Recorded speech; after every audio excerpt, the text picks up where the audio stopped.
de France et plus particulièrement quel impact peut avoir le Covid-19 sur la cotation Banque de France. Vous êtes habitué à ce format qui nous anime tous les vendredis matins au sein du cabinet Baker Tilly Streigo. Nous aurons une intervention d'une durée d'à peu près 20 minutes et vous avez le loisir de poser des questions dans le chat pour prendre ensuite un temps d'échange qui sera de l'ordre de 10 minutes. Je vous propose, pour le bon déroulement de cette conférence, de bien penser à couper le son de votre ordinateur et ainsi que votre caméra pour avoir le plus de bandes passantes possible. J'ai le plaisir d'accueillir M. Saulnier, qui est directeur départemental de la Vienne de la Banque de France, et M. Mathieu Lemoine, qui est responsable du service des entreprises à la Banque de France de Poitiers.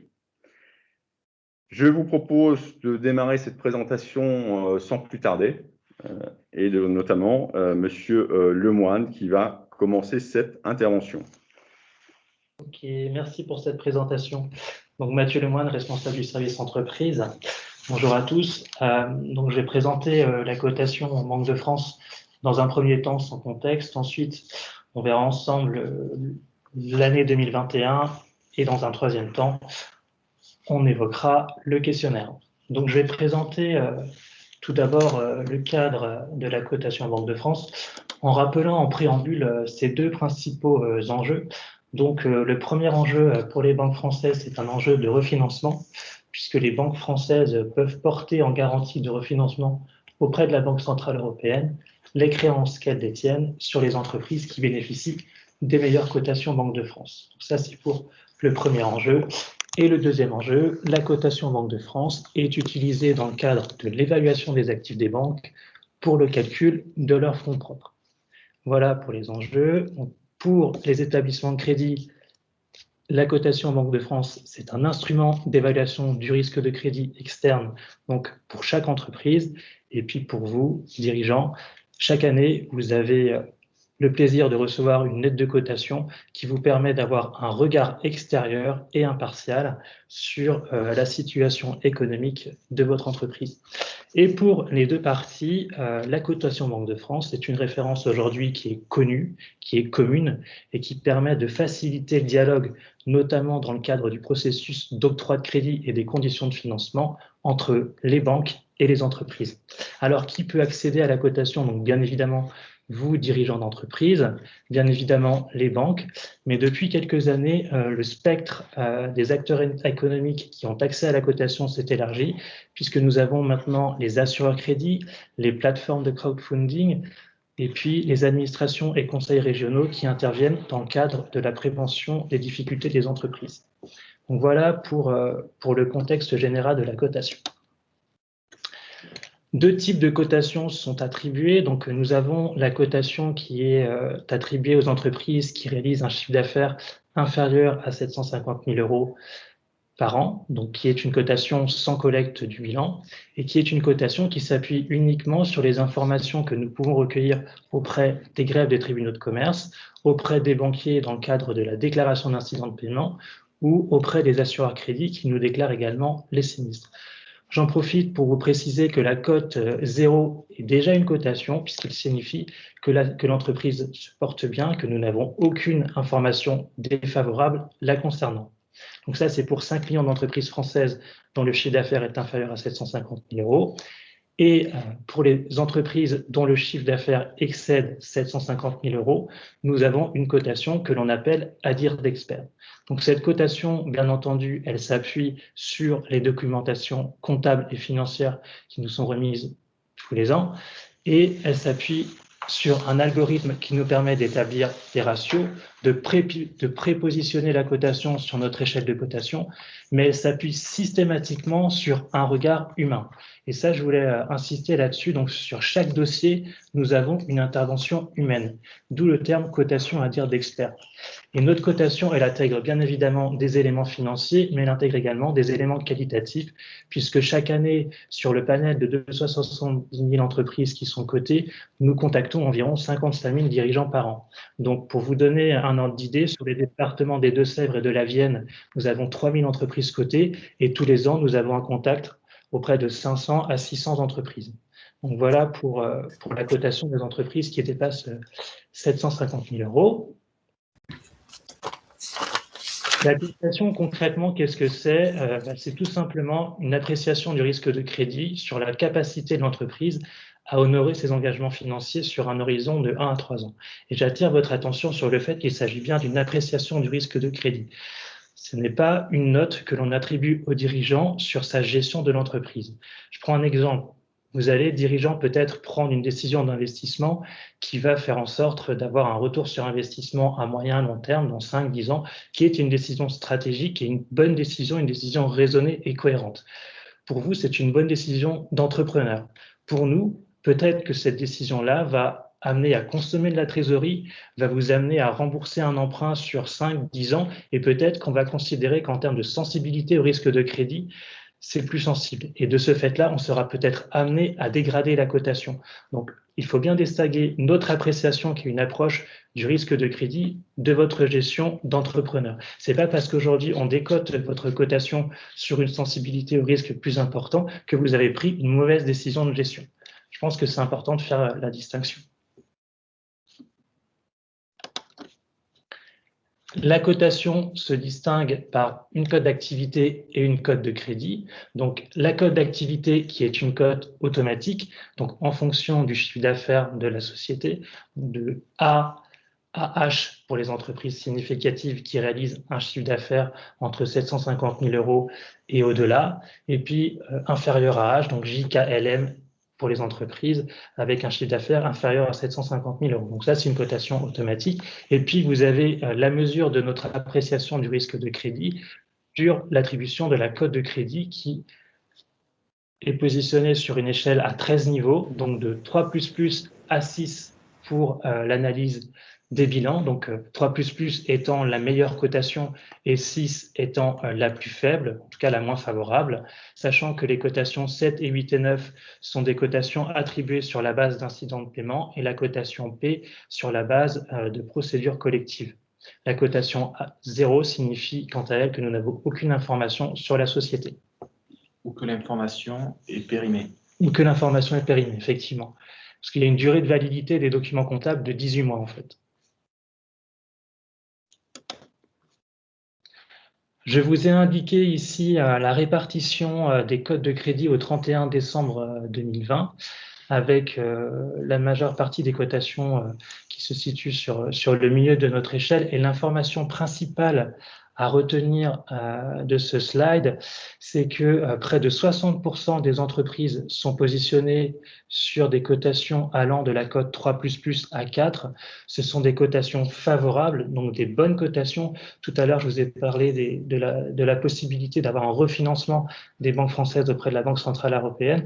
Eh bien, ce sont ces types de cotations-là qui vont permettre aux banques françaises d'accéder au refinancement directement auprès de la Banque centrale européenne. C'est ce qu'on appelle des cotations éligibles.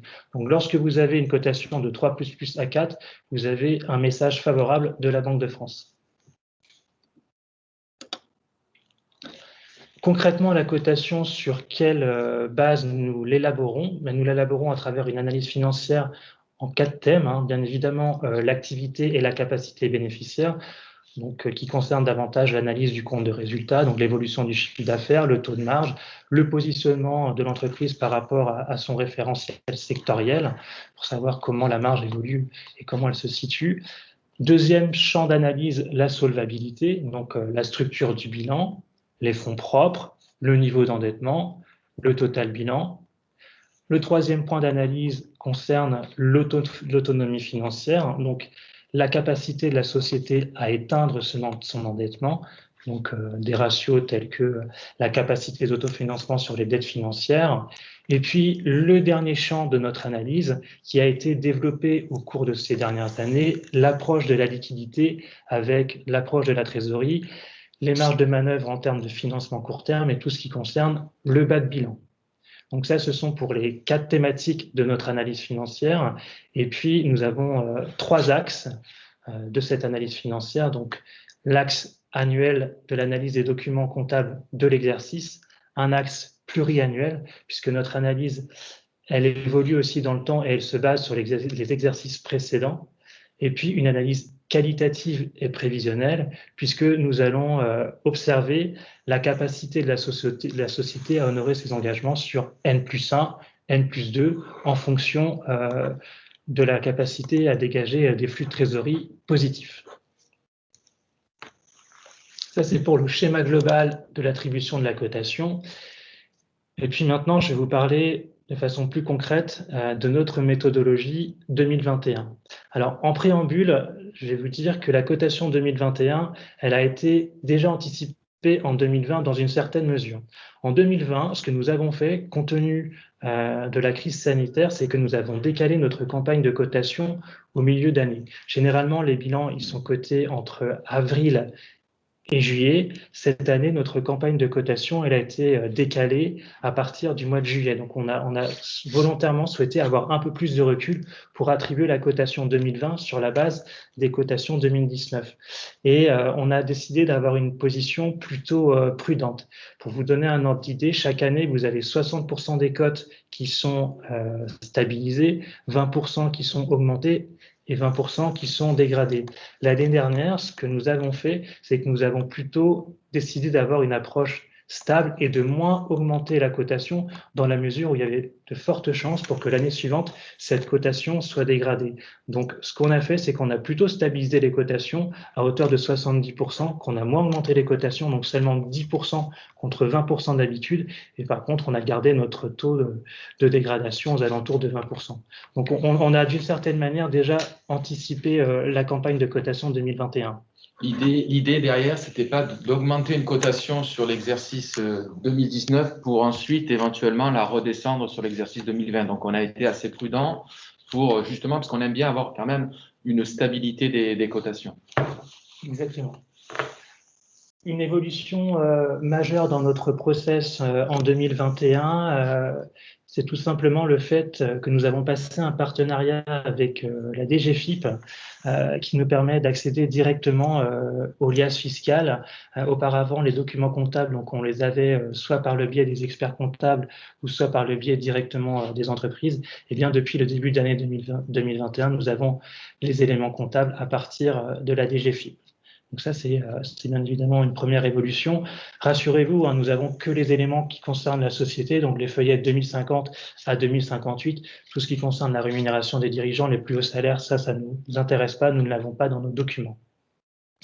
Autre élément en 2021, c'est que le fait de recevoir ces liasses fiscales plus tôt dans l'année va nous permettre de dresser un panorama économique plus tôt dans l'année, de bénéficier des études macroéconomiques un peu plus tôt. Ça, c'est pour le deuxième point. Maintenant, j'attire votre attention sur les 3 points de vigilance qui vont fortement nous mobiliser lors de l'analyse des bilans 2020. Bien évidemment, en premier lieu, nous allons être très attentifs à l'évolution des PGE et le choix qui a été fait dans le cadre des modalités de remboursement. On va étudier le fait d'avoir un PGE qui est de sécurité ou plutôt un PGE qui a été en partie consommé par rapport au niveau de trésorerie à l'actif. Donc ça, c'est vraiment le premier point d'analyse sur la situation du PGE, est-ce qu'il a été consommé ou non. Deuxième pan de notre analyse, l'évolution de la situation de l'activité et de la rentabilité à travers l'analyse de la capacité de rebond. Donc, on va regarder la situation 2020 par rapport à la situation 2019 et aussi identifier si la société a toutes les capacités pour réenclencher la machine, pour redémarrer l'année 2021 sur des bonnes bases. Donc, à travers des éléments de flexibilité financière également. Et puis, le dernier point sur lequel on est toujours attentif et a fortiori en 2021 sera le risque de liquidité et les marges de manœuvre dont la société dispose en termes de lignes court terme et de relations avec les établissements de crédit. Voilà pour nos points de vigilance. Maintenant, vis-à-vis des dirigeants, donc nous avons communiqué à partir du mois d'avril auprès de chaque dirigeant à travers l'envoi d'un courrier ou d'un courriel, la mise à disposition d'un questionnaire en ligne. J'y reviendrai un peu plus tard, qui vous permettra d'apporter des éléments qualitatifs. Nous allons attribuer une cotation et si lorsque vous recevrez la cotation, vous estimez que la cotation qui vous a été attribuée ne reflète pas la réalité économique de votre entreprise et que depuis 2021, vous avez des éléments bien plus favorables à nous communiquer, on vous invite à revenir vers nous, à nous contacter pour nous fournir tous les éléments d'appréciation qui vont nous permettre de éventuellement revoir notre position. Là, on est tout à fait ouvert à la discussion et pouvoir faire mieux correspondre la cotation à votre situation.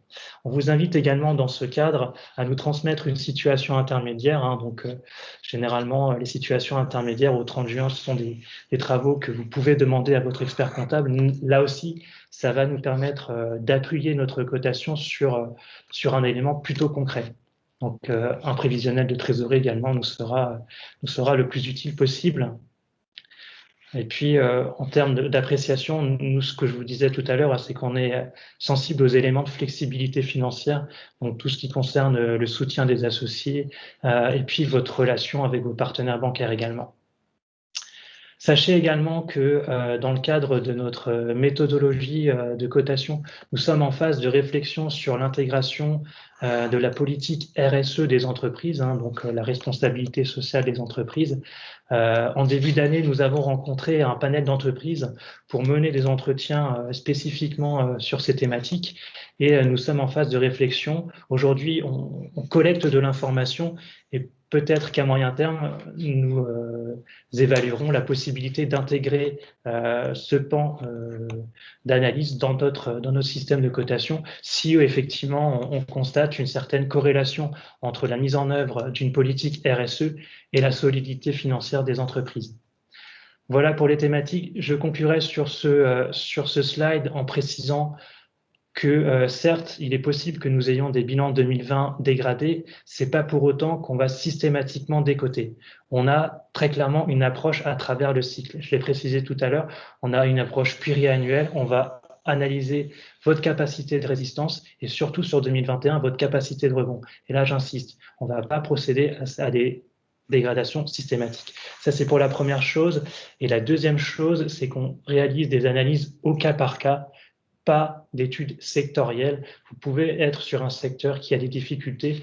Vous avez une analyse d'experts individuelle et là aussi, on sera très attentif à vos caractéristiques propres. Un petit complément, Mathieu Lemoine vous a dit que donc dans le cadre de l'année 2021, vous pouvez, c'est les recommandations qui ont été citées, nous transmettre une situation intermédiaire, nous faire part de toute information qui peut nous amener à revoir notre cotation.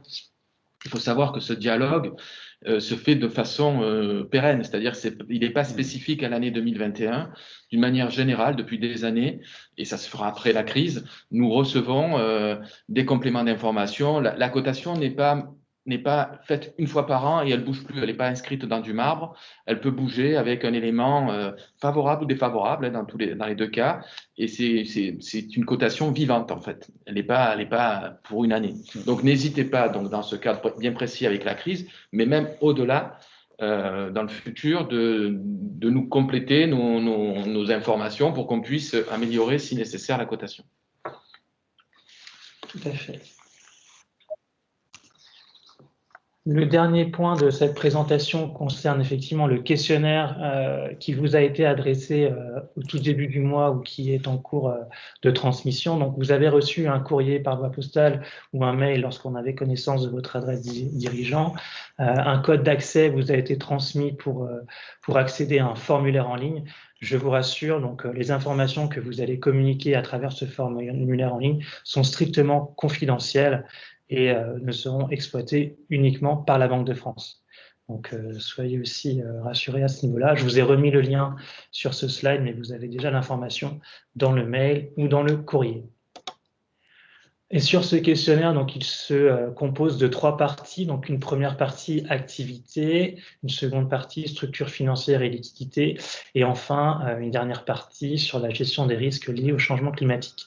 Alors, sur la première partie activité, nous avons indiqué qu'il n'y avait pas de sujet particulier sur cette partie-là, puisque ce sont des thèmes que vous avez l'habitude d'aborder sur le carnet de commandes, la situation du chiffre d'affaires, la gestion de vos stocks. Donc ça, en termes de chef d'entreprise, vous avez l'habitude d'avoir les notions à portée de main sur ces thématiques-là.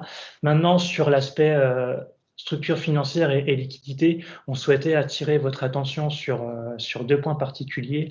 Le premier point concerne donc les PPSE, donc les prêts participatifs soutenus par l'État qui ont été mis en place très récemment. Peut-être que la plupart d'entre vous n'en ont pas encore entendu parler. Donc il s'agit en réalité de prêts mis en place dans le cadre du plan de relance, avec des prêts qui seront distribués par les établissements bancaires entre avril 2021 et juin 2022, qui s'adressent aux PME et aux ETI qui ont réalisé un chiffre d'affaires 2019 supérieur à 2 millions d'euros. Pour les sociétés qui bénéficient d'une cotation supérieure à 5+, donc vous voyez qu'il y a aussi un enjeu de la cotation Banque de France, avec un remboursement qui est prévu sur 8 ans et un différé de 4 ans. Donc on est vraiment sur une optique de relance en fait. C'est pour réaliser un investissement qui va vous permettre à moyen terme de dégager des flux de trésorerie qui vont pouvoir vous permettre de rembourser ce prêt-là. Les taux d'intérêt de ce fait sont un peu plus élevés et se situe entre 4 et 5,5%, sachant que l'enveloppe individuelle dont vous pourrez disposer sur ce prêt est plafonnée à 12,5% du chiffre d'affaires 2019 pour les PME et 8,4% pour les ETI. Ça, c'était le premier point sur lequel on souhaitait vous avertir. Et le second point concerne les modalités de remboursement du PGE. Donc, dans la majorité des cas, vous avez déjà eu à vous positionner sur les modalités de remboursement, puisque cette décision a lieu le 10e mois suivant l'octroi du PGE. Différentes modalités de remboursement. On vous a indiqué ici différentes situations. Donc, la première consiste à un remboursement 100% à l'échéance annuelle, donc qui ne pose pas de difficulté. La seconde option peut être un remboursement partiel dès cette année, puis un échelonnement sur un amortissement sur les années suivantes. Autre option également, le différé d'1 an qui peut être accordé avec 100% du remboursement en 2022, ou alors un remboursement partiel en 2022 et un amortissement sur le reste de l'année. Sachant qu'en termes de coût du crédit, lorsque vous avez un remboursement prévu jusqu'à 2023, le taux global du PGE est plafonné à 1,5%, et lorsque vous avez un remboursement qui est prévu jusqu'en 2025, le coût global sera, lui, plafonné à 2,5% d'intérêt. Coût de la garantie et coût de l'emprunt compris. Et la troisième partie de ce questionnaire concerne la gestion des risques climatiques, avec des questions très précises qui vous poseront là aussi pas de difficulté. Je répète ce que j'ai dit tout à l'heure, ce sont des questions qui ne sont pas discriminantes, on est juste pour l'instant en prise d'information, donc il n'y a pas de bonne ou de mauvaise réponse. Et j'en ai terminé sur cette présentation. Là, je vous fais défiler rapidement le questionnaire. Bon, vous voyez les questions, ce sont des questions plutôt concrètes. Voilà. Merci, Monsieur Lemoine et Messieurs Saulnier, pour cette présentation très claire de la cotation Banque de France. Et on a vu l'impact Covid-19 sur votre activité et potentiellement sur votre cotation Banque de France. Je ne me suis pas présenté quant à moi. Donc, Laurent Rivaud, je suis expert comptable et responsable du bureau Baker Tilly Strego à Poitiers, rapidement. Frédéric, qui est en régie, est-ce que vous pouvez nous faire part des questions qui seraient posées par les participants?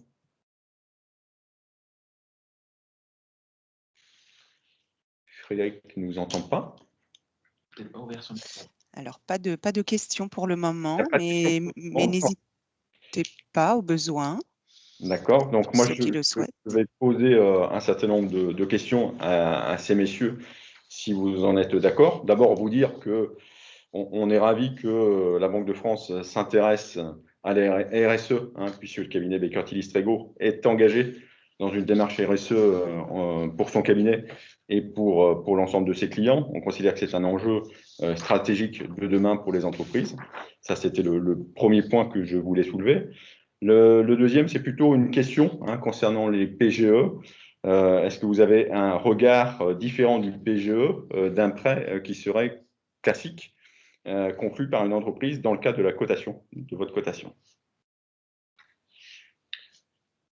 Oui. Oui et non. Oui, puisqu'on va regarder le PGE s'il est remboursé tout de suite.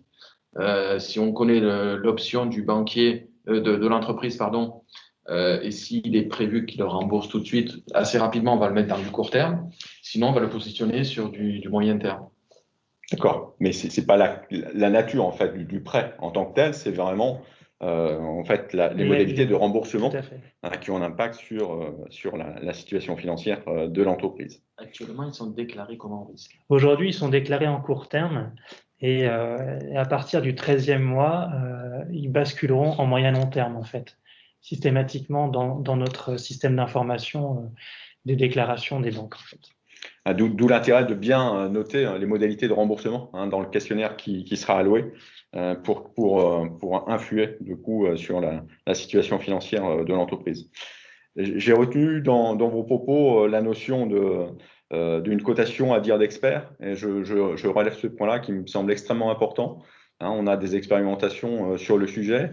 N'hésitez pas, en d'autres termes, à venir à prendre rendez-vous ou communiquer des informations avec la Banque de France pour faire part des spécificités de votre entreprise ou de l'évolution de l'évolution de l'entreprise à court ou à moyen terme. Je pense que je vous laisse peut-être rebondir, messieurs, mais je crois que c'est important, au-delà des documents financiers qu'on peut produire, d'avoir des échanges qui sont un peu plus littéraires, en tout cas, et d'avoir une vraie communication sur la stratégie d'entreprise du dirigeant. Oui. Tout à fait, et il va falloir le faire encore plus, puisque notre analyse va encore plus vers le qualitatif. C'est-à-dire qu'aujourd'hui, on l'intègre, mais demain, il sera encore bien plus prégnant sur la cotation, puisqu'on s'aperçoit qu'effectivement, l'extra-comptable, le qualitatif, la liquidité sont des éléments structurants pour la cotation. Et pour nous, c'est indispensable d'avoir du qualitatif pour avoir la cotation la plus réaliste possible par rapport à la situation économique de l'entreprise. Donc oui, venez nous voir. On aura de plus en plus la main sur cette partie-là qui précédemment, ou il y a très longtemps, si vous voulez, avait un poids plus léger dans l'attribution finale de la cotation. On avait moins de marge de manœuvre. Aujourd'hui, on a encore un peu plus de marge de manœuvre sur cette partie qualitative. Et c'est ce qui nous distingue d'ailleurs des agences de notation, c'est qu'on ne fait pas de scoring en fait. Nous, on a cette valeur ajoutée-là qui nous permet d'apprécier la qualité du management, la qualité de la stratégie du dirigeant et de faire du cas par cas et sortir de l'analyse sectorielle. Une question qui est la suivante. L'utilisation d'Opal peut-il avoir une incidence sur la cotation Banque de France ? Non, Opal est un petit outil de positionnement statistique, c'est-à-dire qu'on vous fait bénéficier, parce que c'est un produit qu'on avait dans un premier temps mis sur le marché il y a 2-3 ans et qu'on avait mis avec un coût qui était de l'ordre de 200 ou 300 € suivant l'Opal que vous choisissez. Aujourd'hui, on le met à disposition gratuitement dans le cadre de la crise aussi, pour que les entreprises puissent avoir ce positionnement. Donc, c'est une information que vous utilisez, gratuitement et qui vous permet d'avoir un positionnement sectoriel, en fait. Mathieu, vous voulez compléter peut-être, non ? Non, mais je réédite le caractère gratuit en fait d'Opal qui depuis 2020 est accessible à tous les dirigeants qui pourront se connecter sur le site internet. Donc vous tapez Opal Banque de France et vous allez pouvoir accéder à partir de votre code activité à un certain panel de ratios qui va vous permettre de vous positionner vis-à-vis de vos concurrents et ça vous donnera à titre personnel un état de positionnement, mais en aucun cas, ça n'interviendra sur la cotation. Merci, messieurs, pour cette réponse. Dans le cadre de la flexibilité financière, vous avez mentionné que vous regardez si les emprunts PGE ont été utilisés ou non, les PGE donc dits de sécurité. Si les PGE n'ont pas été utilisés, dans quelle mesure cela impactera la cotation ? Alors, on va très clairement considérer que vous avez de la trésorerie à l'actif qui va nous faire permettre d'avancer l'hypothèse de la prise en compte d'un PGE de sécurité, que finalement la trésorerie n'a pas été consommée. Donc vous avez une approche prudente, une approche qui se respecte, et nous allons prendre en considération l'endettement net et considérer que finalement ce PGE, il est neutralisé par la trésorerie, et c'est plutôt rassurant en termes d'évaluation de considérer que face à ce PGE, il y a de la trésorerie et que finalement la pérennité de la société n'est pas remise en cause par un remboursement qui sera assuré par la présence d'une trésorerie finalement. Donc, pas d'incidence en fait. Disons qu'on neutralise, si vous voulez, si d'un côté vous avez un PGE, je prends un exemple tout bête, d'1 million d'euros en dette, et qu'en face vous avez une trésorerie à 1,2 million, 1,3 million, on va considérer que l'endettement, il n'a pas été consommé et qu'il est là par précaution, donc on ne va pas pénaliser l'entreprise. Par contre, à l'inverse, s'il y avait un PGE d'1 million d'euros et une trésorerie à 20 000 euros, là, on pourra considérer que le PGE a été utile et que c'est un vrai endettement. Et donc, l'analyse est différente, bien sûr. Et d'ailleurs, je rebondis sur cette question. Tout à l'heure, on évoquait la différence entre le PGE et le moyen long terme. Nous savons que le PGE a été octroyé plutôt massivement au printemps 2020 et que ce PGE peut avoir un impact sur les ratios, notamment de solvabilité, avec le taux d'endettement ou alors le poids de l'endettement sur le total bilan. Là, à ce stade-là, justement, nous n'allons pas considérer le PGE comme un véritable emprunt moyen-long terme. On sait très bien qu'il y a eu des PGE qui ont été souscrits de façon plutôt dynamique.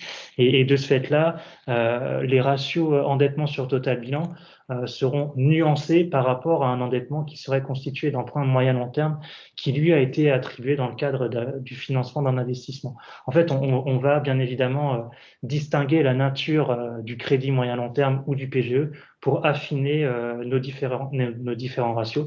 Et c'est ce qui nous permet aussi d'avancer notre cotation à dire d'expert finalement. Écoutez, il est 9h33. Je vois qu'il n'y a pas d'autres questions dans la conversation des différents participants. Merci à tous.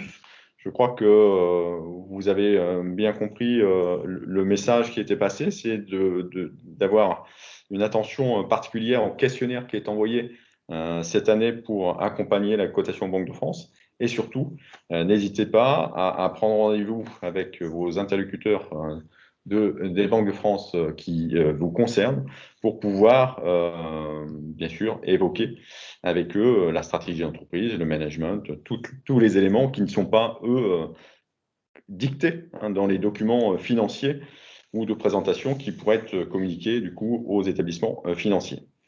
Merci à tous et très bonne journée. Merci, au revoir. Au revoir.